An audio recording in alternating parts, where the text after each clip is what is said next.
समा जब है जलती तो परवाने जलते, हो कि मत हो सही अपनी रवानी के आगे,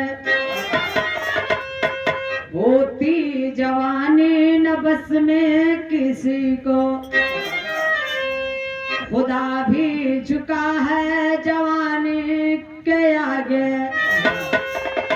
राजा महाराजा भी झुक गए हुस्न पे, सुरमने झुक गए हैं दीवाने के आगे, रो रहा है नयन रो रही है कलम,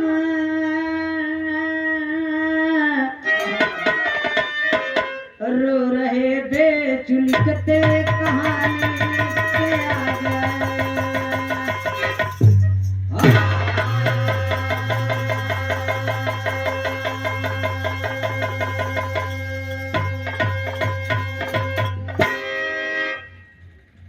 समा जब है जलती तो परवाने जलती, हो के मदहोश है अपनी रवानी के आगे, होती जवानी न बस में किसी को, खुदा भी झुका है जवानी के आगे। ये जवानी जवानी जवानी जवानी जब आवे लेना तो चोकरत कहिया वाले चाऊ कैसे अरे अरे बस करा सब जान के इनके भैंस चरावे जाते हैं। अरे यार जवानी के आगे सोरनर मुनि राजा महाराजा, इतना तक कि खुदा को भी झुकना पड़ गया ये हुस्न के आगे। ये भी झुक गया है। मेरा हाल के मेरे शुरुआत में गजल का भाव है बहादुर।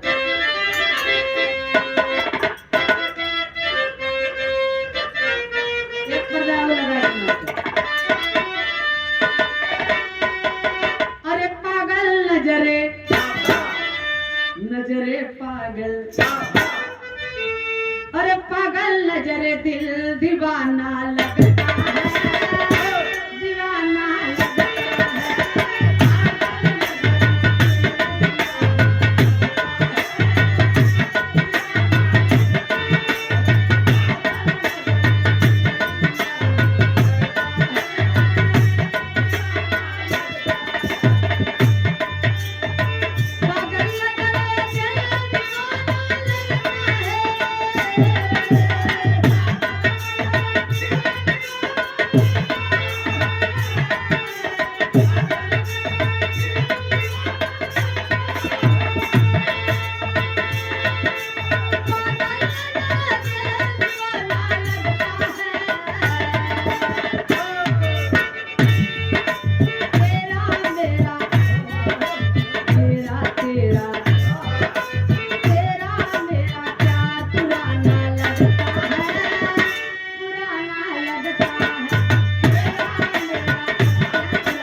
तेरा मेरा प्यार पुराना लगता है।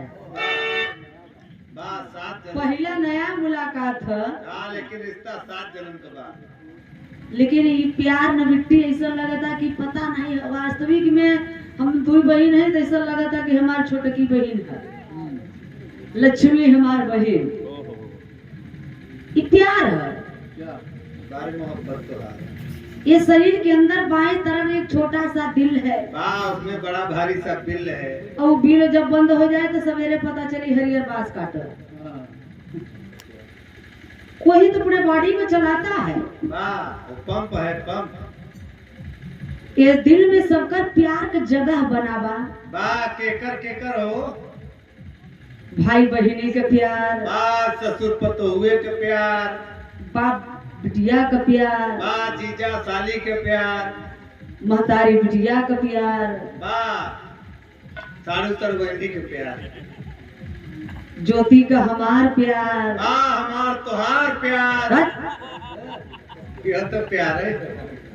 सबकर प्यार अलग अलग होता है भैया। तो कवि जी भाव लिखे हैं क्या? ये पहली की लाइन पहले के विद्वान, पहले की कवि, पहले के गायक। अरे यार, 1 रुपए की कलम मिलती है, इसी से जिंदगी मौत का पैगाम लिखा जाता है। हाँ, इसीलिए कहा जाता है old is gold. No no no no no no no English no. I know Hindi. कहा नाम है समय से पहले, समय से पहले, समय से पहले भाग्य में कुछ ना मिलता है, कुछ ना मिलता है।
कुछ न मिलता है, समय पे अपने फूल चमन में खिलता है।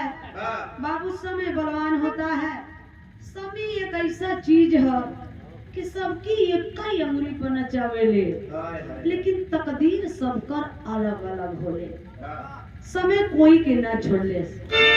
समय के आगे बुद्धि, बल, सगा अपना कुछ भी नहीं होता है। इसलिए समय से पहले भाग्य में इंसान को न कुछ मिला है न कुछ मिलेगा। समय बलवान होता है। कहानी फरिया की जैसे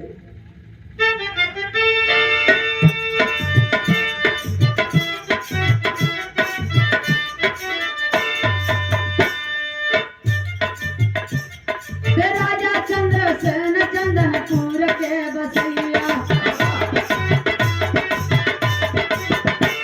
दो पुत्र रहे जिनके प्यारे किशन कन्हैया। रानी रही विद्यावती गुणों की खान थी, राजा को राजशाही में देती सम्मान थी। धीरे धीरे रानी की जब हालत बिगड़ गई, राजा को अपने पास में बुला के तब कही, मरने के मेरे बाद ना शादी को कराना, अपने ही कर्तव्य निष्ठा पर गर्दन को कटाना।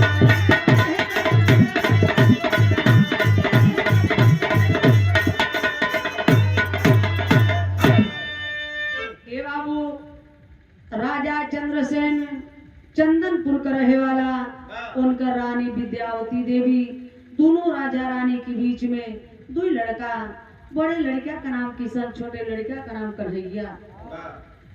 दोनों छोटे किशन कन्हैया बड़न। यही बीच में रानी का तबीयत गड़बड़ हो गई। रानी विद्यावती देवी अपने राजा चंद्रसेन के पलंग पर बैठा के बड़े प्यार से समझाओ थे, ए राजा, हमार तबीयत देखा गड़बड़ बा, हम मर जाए ना।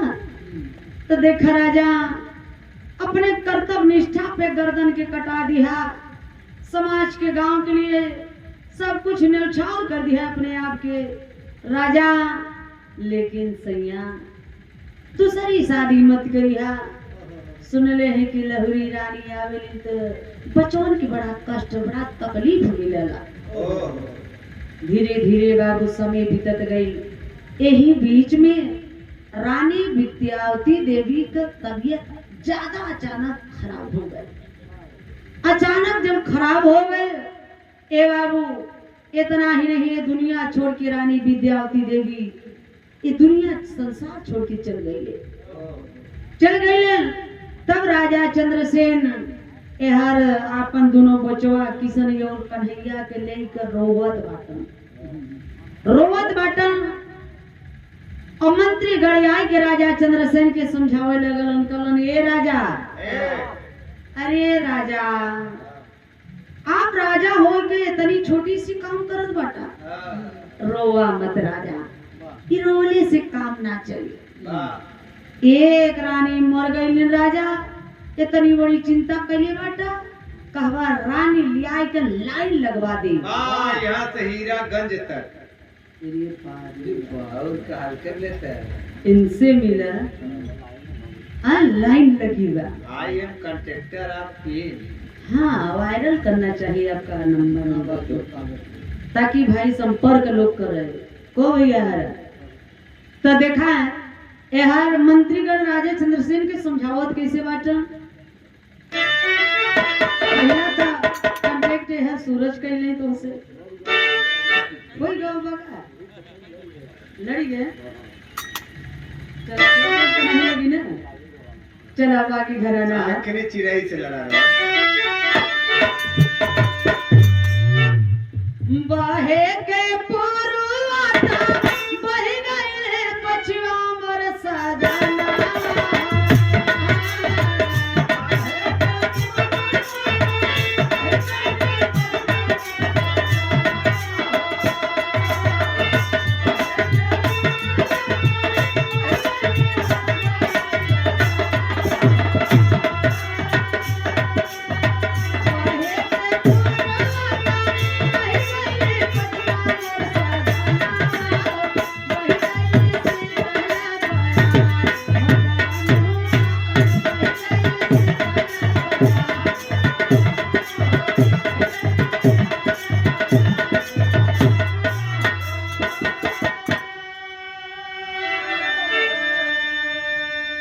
लेकिन कवि जी भाव लिखे मंत्रीगण समझावत कैसे बाटा।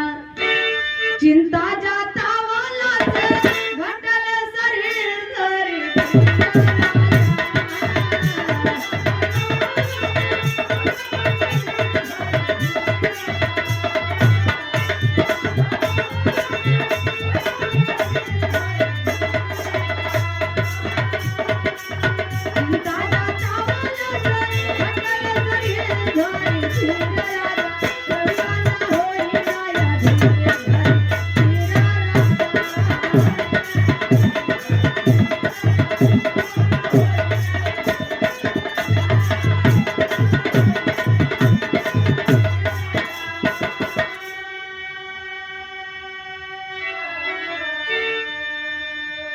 मंत्रीगण समझावत बाटन ए राजा चिंता मत करा। और कुछ तो आदमी ऐसा होथिन कि बनाए छाती पीट पीट कर रोई ही अपने मेहरारू बदे वो देखावटी रोवथिन। और यहाँ एक महीना बीता नहीं भैया ठोक बजाए के दूसर बियाह कैले हैं। कितना चाठे लड़का बाटन कितना समझई है कितना बुझई है। आफर पे आफर आवत रह का करें बेचारे। जैसे तो हम आगे बढ़े सोचे है ए भैया इतने ना सच्चाई है। अब वही हमारे मीडिया वाले जो अनुवाया ना ये खबर जाई तो लोगों के अंदर बहुत जल्दी खबर जाए वाला है। लेकिन कवि जी भाव लिखे समझात बाटन की चिंता करवा ते शरीरिया गली चिंता मत करा रोवा मत बल्कि चला कहीं चला जाए शिकार खेले ताकि आपका मन बहल जाए। क्योंकि पहले के राजा शिकार खेला करते थे। मंत्रियों के कहने पर राजा चंद्रसेन दोनों बचवा किशन और कन्हैया के घरे छोड़ के चल दिया शिकार खेलने। वो शिकार खेलते खेलते बहुत दूर चले जाते हैं। इतना दूर चले गए कि एक राज्य से दूसरे राज्य के जंगल में पहुंच गए। अब वही जंगल में शिकार खेलते खेलते खेलते खेलते सूर्यास्त हो गया, शाम हो गया। जब दूसरे राज्य का राजा विश्वनाथ प्रताप सिंह सुनते हैं कि हमारे राज्य में कोई राजा आया है हाँ तो जाते हैं राजा विश्वनाथ प्रताप सिंह जंगल में मंत्रियों के साथ लेकर के आते हैं अपने राज दरबार में। हाँ राजा चंद्रसेन का मंत्रीगण सब हंसत बा, सब बोलत बा, बतियावत बा, लेकिन राजा चंद्रसेन उदास बैठल बाटे।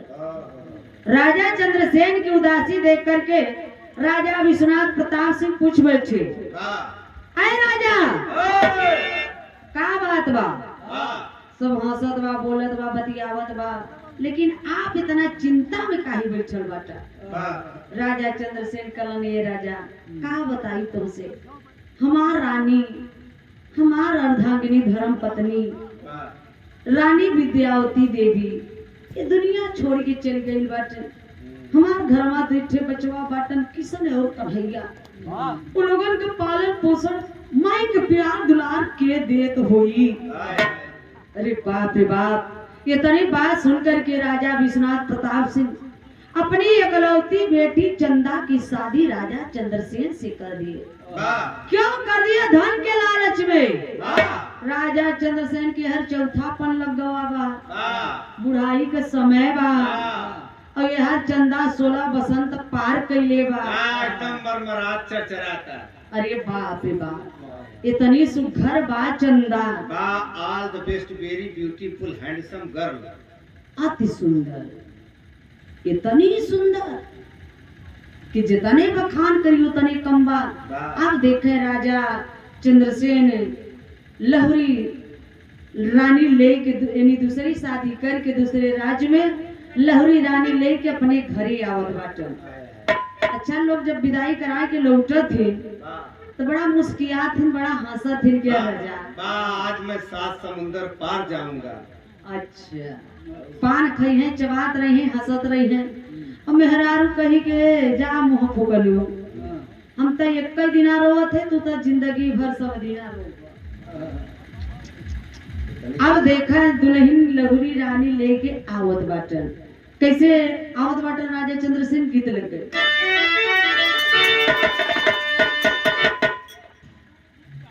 बड़ी पुरान धुन बा है,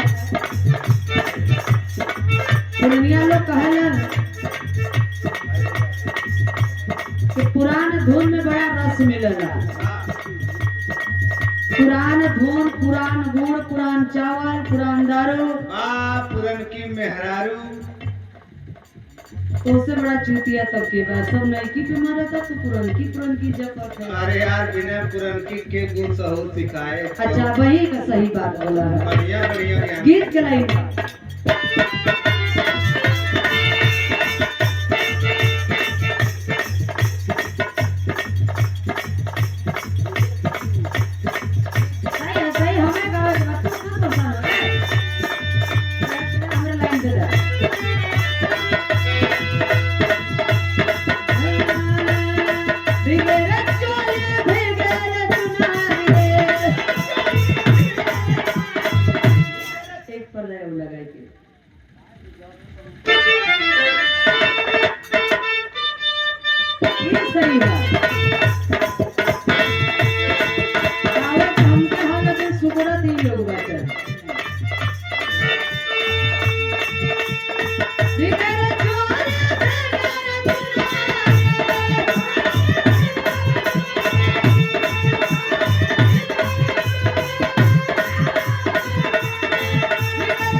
लेकिन राजा चंद्रसेन लहुरी रानी लेके आवत बाटन, कैसे?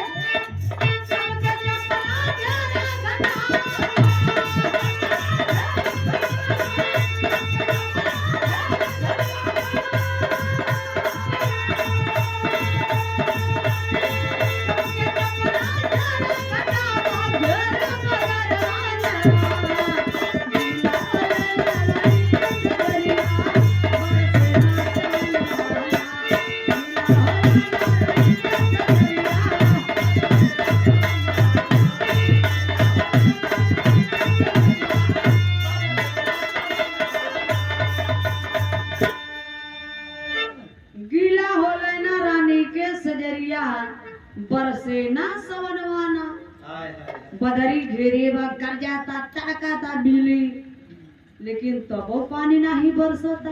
का करे बदले कुल पाना हो रही जाता। तब कवि उपमा दिए,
जल बिच धोबिया मोर पियासन चकवा बिना चकोरिया। राजा चंद्रसेन लहुरी रानी लिया केलन, घूम के देखावत बाटन घर द्वार कलन। ए रानी देखा ई हमार हवेली है, वाह ई हमार दोनों बचवा किशन और कन्हैया बाटन। वाह हमरे दोनों लड़कन के रानी ई न कभी एहसास होखे कि हमार लहुरी माई आइल बिया। कभी कदा घरे रुके राजा चंद्रसेन, नहीं समझा बुझा कि कहीं यहाँ तो कहीं यहाँ तो कहीं वहाँ, कहीं ये जंगल कहीं वो जंगल, शिकार खेले चल जाए। वाह जल्दी घरे वो रुकई ना राजा चंद्रसेन। वाह कैसे रुके बेचारों के फेस में लाइन नहीं आवत रही। अच्छा ये टेस्टर लेके जात रहलन। वाह है मुरचावा चेक कराए रहे। ए भैया इतने ना आखिरकार में देखें, समझा बुझा के राजा चंद्रसेन चल गए शिकार खेले। अब किशन कन्हैया घरमा से बहरमा ऐसे थोड़ा फील्ड बा आके आपस में बैट बॉल गेंद खेलत बाटन। अब 32 वरन सजा के 16 श्रृंगार कई के लहुरी रानी चंदा देवी वही आंगनवा में बैठी बाटी। हाय हाय हवेली के आंगन में बैठी है। दोनों लड़का आपस में बैट बॉल खेलत बाटन। खेलते खेलते खेलते खेलते अचानक बॉल गेंद बाहर से उड़ के गयल बा, गिरल बा आंगनवा में जहां लहुरी रानी बैठल बाड़ी। हाय हाय जब लहुरी रानी वो गेदवा की पौलिन तो गेदवा लेके बड़ा निरीखत है, देखत है कितना सुंदरी गेदा कहाँ से आई है, कितना सुंदरी गेदवा है, तो खेले वाला कितना सुंदर हुई। हाय हाय रे तब तक वो गेदवा के लेवे खातिर अंगनवा में बड़का लड़का किशन गईलन है। उसमें मुग्ध माने मोहित होके लहुरी रानी आंगन में किशन से कहत बा, गीत लाइन लगल मास्टर। कौन गीत बा?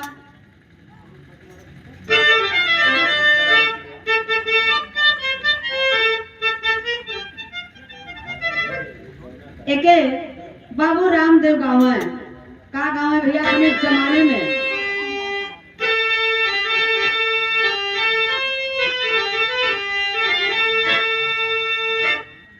गवना कराई पिया और घर बैठवले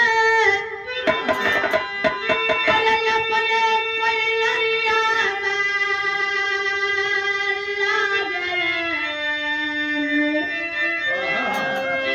मेरा मोही दगा दई के, हई मेरा मोही दगा दई के, हई भागल रे मेरा मोही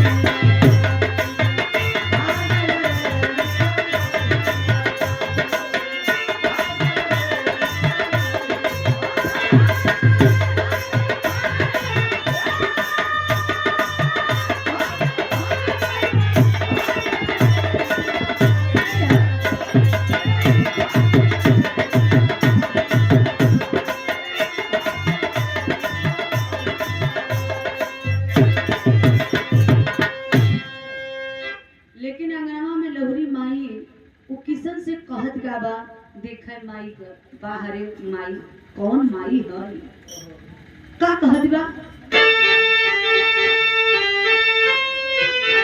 एक के बहादुर और अरे बिना खिलाड़ी खेलना रे होले अरे मारा तू कंजा पहचान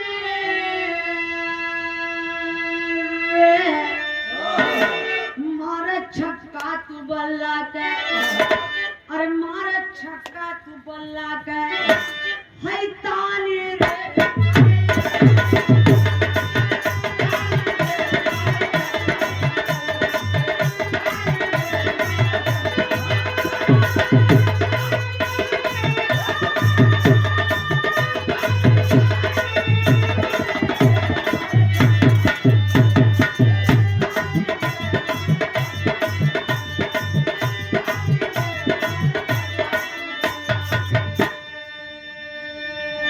लहरी रानी कटवाए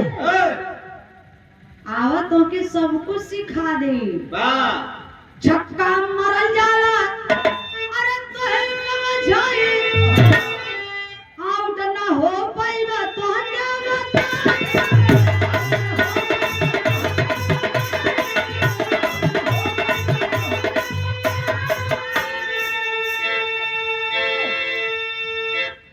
आउट ना हो पाइबा ना होए परेशान अरे मारा तू कंज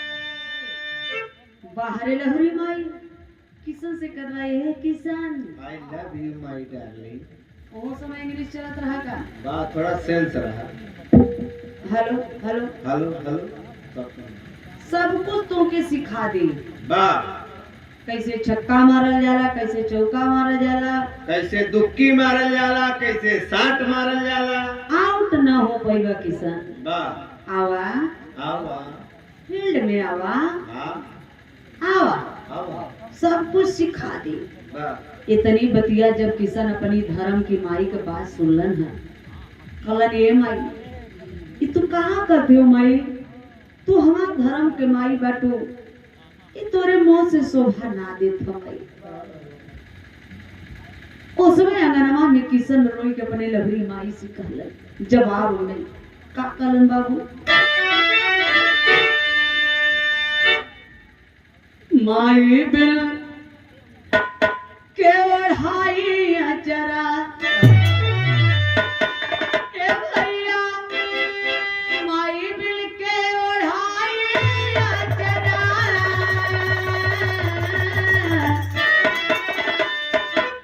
ओ माई बिल के ओढ़ाई अचरा पावा रिश्ता हाउ जग का जग में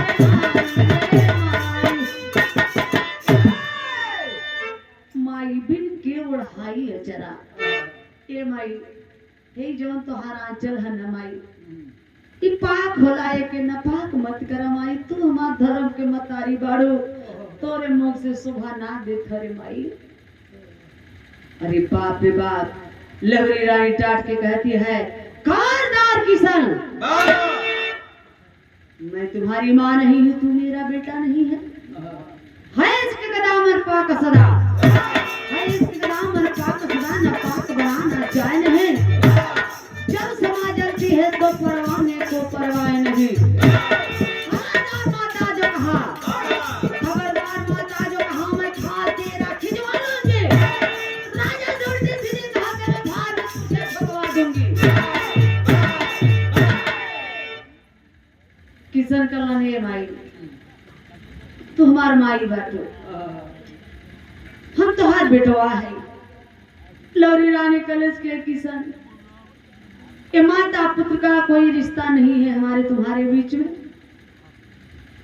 दौड़ की जाती है, बाहों में पकड़ लेती है, हुस्न का दीवाना बनना चाहती है, हम बिस्तर होना चाहती है किशन से। लहरी रानी किशन को डांट के कहती है, अरे नौजवान किशन, मैं तुम्हारी माँ नहीं हूं। देखो देखो देखो, जरा मेरे हुस्न की ओर देखो, क्या मैं तुम्हारी माँ हूं? बाहों में पकड़ लेती है जबरदस्ती, दीवाना बनना चाहती है, लेकिन किशन माही से छुड़ा के कुछ दूर पे जाके खड़ा होके रोता सोचा, टुकुर टुकुर ताकत माई के चेहरे पे निहरत निखरत बा बाबू, निहार निहार के रोवत आंसू गिरत बा, लेकिन बाहर लवरी माई थोड़ा सा भी ना सोचले। किशन रोवत बा, कता माई हमसे ना होई माई, हम तो और धर्म के बेटवा है माई। लहरी रानी कलश के किशन ना मन बना, तो हर बाबूजी आवत हुई है शिकार खेल कर, और झूठही हम कह के तो के भार में झुकवा दे। किशन कलन ये माई, चाहे भार में झुकवा दा और चाहे बोटी बोटी काट के फेंकवा दा, ये हमसे ना होई माई। ए बाबू, तब तक देखें संजोग, ये हर नखरा झूठी फैलाए के को भवन में जाए के रोवत लहरी रानी। शिकार खेल के तब तक राजा चंद्रसेन आ गया। रानी रानी रानी रानी आवाज लगाते हुए हवेली में अंदर पहुंचते हैं। सन्नाटा पड़ा है एकदम। गए हैं को भवन में दिखलन त रानी रोवता। राजा जगावत हो, उठा रानी उठा, ए बड़े खुदाई त ए बड़े छनकर, ए बड़े खुदाई त ए बड़े छनकर। राजा समझ ना पाओ तू कतू के रानी, अरे पगली, ये नाराजगी का कारण क्या है बताओ, तुम क्यों रो रही हो, क्यों रो रही हो, बताओ रानी बताओ। रानी का तक्का बताई, हमके बियाह कही के तू अपने बदलिया रहला के अपने बड़का लड़का बदलिया रहला, हमके बियाह कही के लीला छोड़ के घरे चल गईला, तो हर लड़का आई के हमारे साथे बरियाई करत रहा, हम बिस्तर होल चाहत रहा, हमारी इज्जत इज्जत लूटल चाहत रहा। राजा अपने लवरी रानी के सामने नतमस्तक हो जाते हैं। अरे रानी, तुम मेरे लाल को क्या कह रही हो, मेरा बेटा मेरा पुत्र ऐसा नहीं है, ऐसे मत बोलो रानी, हमें तो विश्वास नहीं है। अगर तुम्हारे पास कोई साबूत हो तो अपना साबूत तो दिखाओ। ये बाबू, साबूत में लवरी रानी के दबा के रख ले रहा, ले आके देता कि ला राजा ला, यह तोहरे बड़का लड़का का सबूत है, हमरे कमरा में गरहा परियाई कर रहा। सबूत को देख करके राजा चंद्रसेन लहरी रानी के सामने जब सत झुका लिए, बोले कि बोलो रानी, अब तुम बोलो, जितनी कड़ी से कड़ी सजा हो बोलो, मैं अपने बेटा को देने के लिए तैयार हूँ। लहरी रानी सजा बोलता, ए राजा सुना, एक तक सजा बा, जब तक अपने बड़का लड़का किशन को दोनों आंख निकलवा के हमके दे न देवा, तब तक खाना पीना उठना बैठना सोना सब कुछ त्याग दूंगी। ए बाबू, इतनी बतिया सुन के रानी लहरी रानी की बतिया सुन के राजा चंद्रसेन आदेश दे दिए जल्लादों को। जल्लाद आए, किशन को पकड़ के ले गए एकदम घनघोर जंगल में। बाबूजी, घनघोर जंगल में किशन के पटक के छतिया पे चढ़ गई। रामपुरी चाकू निकाल के जल्लाद किशन का घिया निकाली जात बाटन। उस समय किशन जंगलवा में रोए के जल्लादन से वो बात कहता का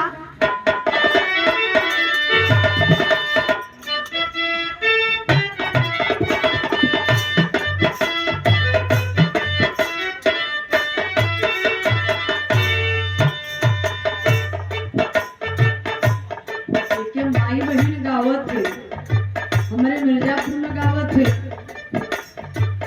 झाझर मारवा जनता कोई हाय बाबा, झाझर मारवा जनता कोई हाय बाबा।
चाचा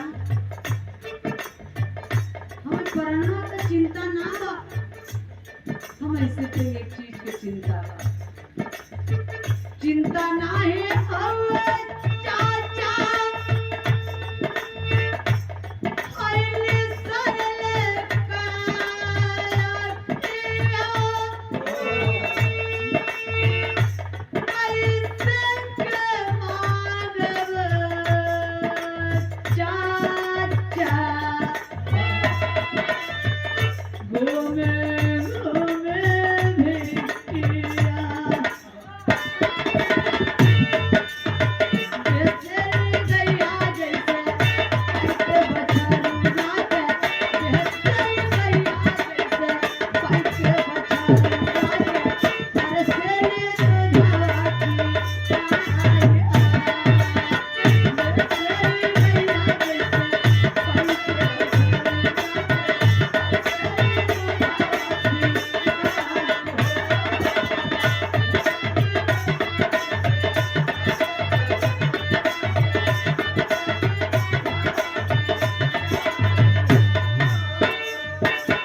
जल्लादन का पौवा पकड़ के किशन कदवा की बाबू, अरे चाचा चाचा हो हमार आँखिया ऐसे मत निकाला, पहले चाचा हमार परनवा लेला और तब आँखिया निकाला चाचा, नहीं हम जियत रह आँखिया निकाल लेबा तो हम भिखियो मांगे लायक न रह जाए चाचा। अरे चाचा आप जल्लाद हैं तो क्या चाचा, हमरो जैसन तोहरे पास औलाद हो गई ना। अरे बाप रे बाप, इतनी पतिया सुनते जल्लादन के बाबूजी कलेजा एकदम पिघल गई, राह में आ गई। तुरंत जल्लाद किशन को वही जंगल में छोड़ दिए, बोले कि जाओ बेटा तुम्हें जिंदगी से आजाद कर देते हैं, जाओ यहाँ से, लेकिन बहुत दूर चले जाना। जल्लाद किशन को छोड़ दिए वही जंगल में, और उसी जंगल में एक हिरन का पीछा किए, हिरन के मार के ओकर दोनों आंख निकाल के जल्लाद ले आए लहरी रानी के सामने। ला रानी, ये तोहरे बड़का लड़का किशन के दोनों आंख अखिया थाली में सजा के उस हवेली में जश्न मना रही है कि मेरी मनोकामनाएं तो पूरी हो गई। हर हवेली में लहरी रानी जश्न मनावता, और यह बाबू जल्लाद जब किशन के छोड़ले बाटन, छोटा मुन्ना राजा बाबूजी किशन धीरे धीरे एक राज्य से दूसरे राज्य के जंगल में, घनघोर जंगल में पहुंचल बा, और रोवा ता ऊपर वाली के दोष देत बा का रोवे ला ला ला नवा आंसू ढार बीचे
बा के माई हमें जन्मते काहे न मुआ देलू माई। सोचा तो नंगे पांव चले की हिम्मत शक्ति ना बा। दूसरे राज के जंगल में झाड़ी में जा करके बाबूजी किशन बेहोश होके पड़ गया है, चले की हिम्मत ना बा। अब दूसरे राज का राजा विश्वनाथ प्रताप सिंह मंत्रियों के साथ घोड़ा पर बैठ करके शिकार खेलते खेलते चल दिए। एक हिरन का पीछा करते करते एकदम घनघोर जंगल में जब पहुंचे हैं तो अचानक नजर उस झाड़ी में पड़ गई जहां किशन बेहोश होके पड़ा है। मंत्री उतर के गए बाबूजी। राजा विश्वनाथ प्रताप सिंह आदेश दिए, दौड़ के गए, उठा के ले आए तो देखते हैं सांस चलत बा, जिंदा बा लड़का। उठा के राजा विश्वनाथ प्रताप सिंह ले आए अपने राजमहल में। पूरे गांव राजधानी जिला जवार में शोरगुल हो गल कि राजा विश्वनाथ प्रताप सिंह जंगलवा में एगो लड़का पौले बाटे। भीड़ एकदम लग गई बा दरवाजे पर। आप देखें मालिक ऊपर वाला एक तो लड़का देले ना रहलन राजा विश्वनाथ प्रताप सिंह के, एक तो बिटिया दिए थे जो कि बेटे का शादी किए थे राजा चंद्रसेन से, वही चंदा देवी। अब राजा विश्वनाथ प्रताप सिंह अपने राजमहल में खुशी की बधाई बजवाते हैं। कैसे खुशी की बधाई बजवाओ थून भैया?